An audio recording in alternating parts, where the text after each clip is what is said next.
Welcome to the 24th episode of Skyrim Cut Content.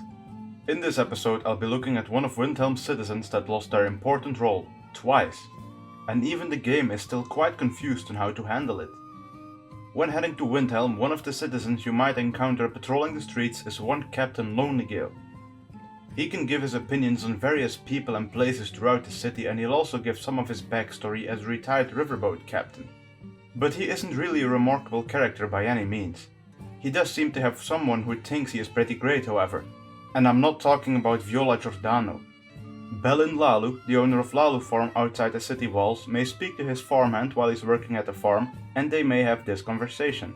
So have you ever actually spoken to Captain Lonely-Gale? By the gods, he's just a retired ship's captain. Maybe to you, but he's just so... his story is... He's just a guard captain, and not a very good one at that. So, he's a retired ship's captain, we knew that, but guard captain, that's never been mentioned before. And it will never get mentioned again, as that's the only reference to this cut content that's still in the final game. Let's start from the beginning here. So yes, we'll be looking at the fact that Captain Lonely-Gale was originally Windhelm's guard captain. When entering the city for the first time, a scene was meant to play out between Lonely-Gale and Amber's Render.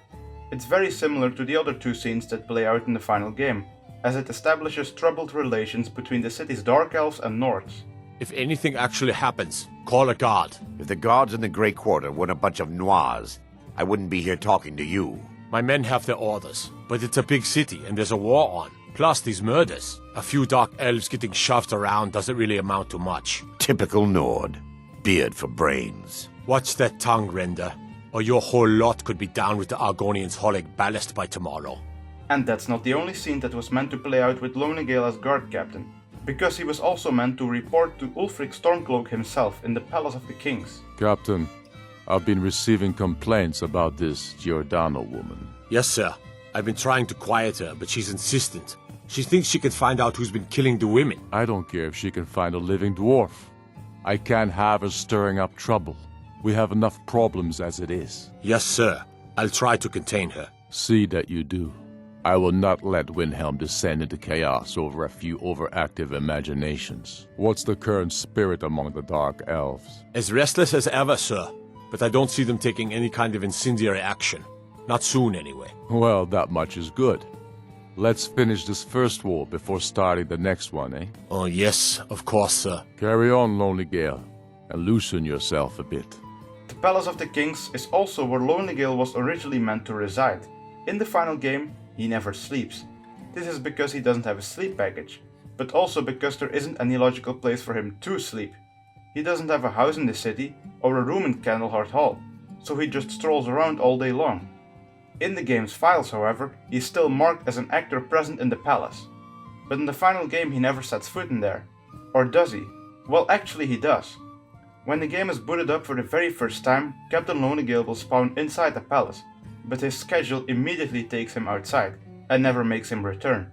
So it's impossible for the player to encounter him there. Now for some other minor things, Lonely-Gale carries a steel sword, is a warrior by class, and is set at level 10. Similar to Whiterun's guard captain, Commander Caius. But his fine clothes don't really make much sense for a guard captain. He likely would have worn a Stormcloak cuirass, but this can't be confirmed, of course. Something that also doesn't make much sense is this line of dialogue where the player asks what kind of captain are you, and he answers with, Well, nothing. At least not anymore. That answer doesn't make any sense, and it has always bothered me. It's very possible that his response was changed, although there once again isn't any proof of this.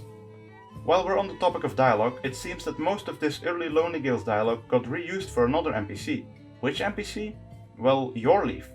Yorleaf is the Stormcloak Alliance steward of Ulfric, and he doesn't really have anything special going for him. He uses the same voice type as Captain Lonely-Gale, male Nord commander, but his dialogue doesn't really fit his character as a steward. This might be subjective, but it seems that it would fit a guard captain a lot better. The most obvious example of this is Yorleaf's dialogue during the quest Blood in the Ice, where Yorleaf will often refer to "my men" when talking about guards. If the player lets Yorleaf arrest Wounford for the murders, then his dialogue also doesn't make much sense. Why would the steward be the one to go and arrest someone, and why would he command guards? Again, I have no proof that this dialogue was taken from Lonely-Gale, but it seems very likely. This reusing of old dialogue gives me the feeling that Yorleaf either is a repurposed NPC or one that was made as an afterthought.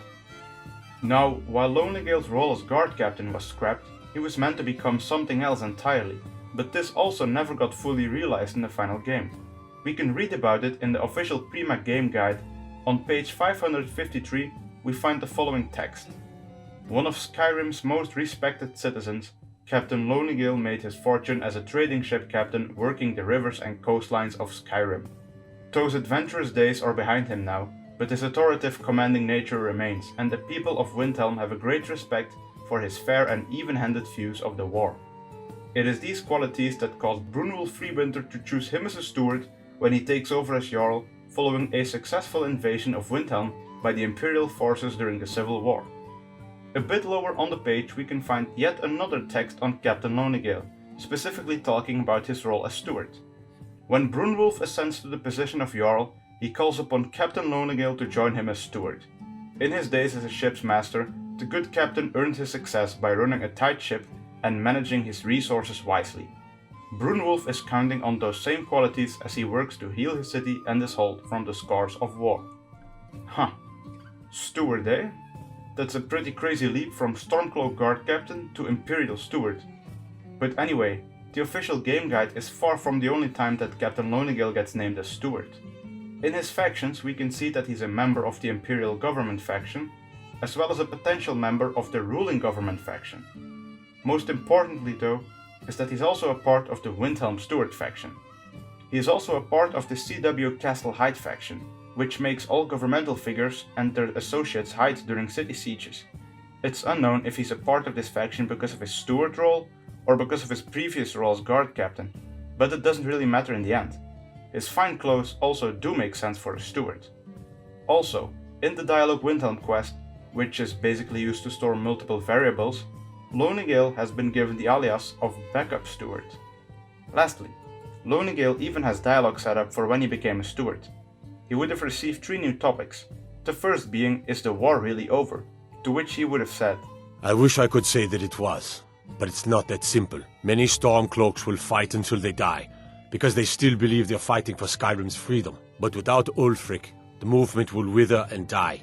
It's only a matter of time. It was also possible to ask him, why did Brunwulf choose you to be steward? Well, a few reasons come to mind. In my days as a riverboat captain, I was known to run a tight ship. That, and I made my fortune knowing when to spend my septims and when not to. I can't stand waste. And finally, you could now ask him to tell you about the city's history. Windhelm is one of the oldest human cities in all of Tamriel. In fact, it was the capital of the First Empire, which was founded by Ysgramor. The Palace of the Kings in which you now stand is one of the last buildings that remain from that era. Long ago, the Empire used the city to garrison troops who guarded the passes to Morrowind. And now, thanks to you, the city is back under the Empire's banner. Now, of course, this never gets realized in the final game, and Captain Lonely-Gale is just an inconsequential NPC. If the Imperials take over Windhelm, then Yorleaf just keeps his post without anyone ever addressing how weird that is. It's even weirder if you realize that basically everything for Lonely-Gale to take over is present, but never used due to developer oversight. So yeah, that's pretty much all there is to say about this very weird evolution of Captain Lonely-Gale's character. And with that, I hope that I've just educated someone somewhere about Skyrim's Cut Content, and then I'm happy. I would love to hear everyone's thoughts and or requests in the comments below, and until next episode. We have enough content to keep us going for a long while.